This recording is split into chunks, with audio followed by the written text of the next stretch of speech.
La politique à présent avec cette épée de Damoclès qui pèse une nouvelle fois sur le système dans son ensemble. En cas de désaveu de François Bayrou le 8 septembre prochain, lors du vote de confiance des députés, quelles peuvent être les conséquences, y compris pour le processus d'autonomie en Corse? Le Premier ministre était en cette fin de journée interrogé par la presse avant d'ouvrir une semaine de rencontres avec les différents acteurs politiques. Dominique Moret. 44 milliards sinon rien. François Bayrou est revenu sur la dette de la France ce soir.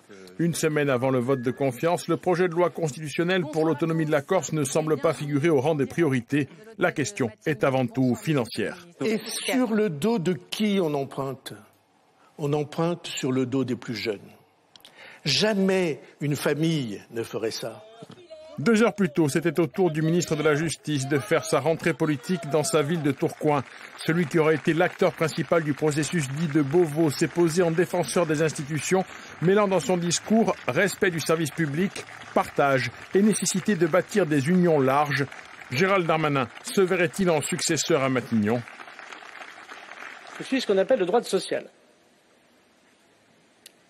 C'est pas très compliqué à comprendre puisque c'est un immense mouvement d'idées politiques.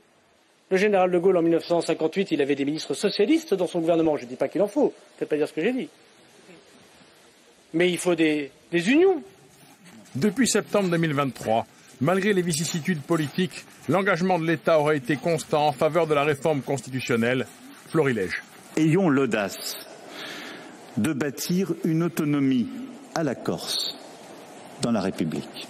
Un calendrier a été fixé, conformément aux orientations du président de la République, pour la Corse, pour aboutir à une évolution constitutionnelle fin 2025. Ce calendrier sera respecté. Moi, je vais défendre ce texte qui est un compromis politique qui oriente, je le pense sincèrement, la Corse vers un avenir serein, vers un avenir apaisé.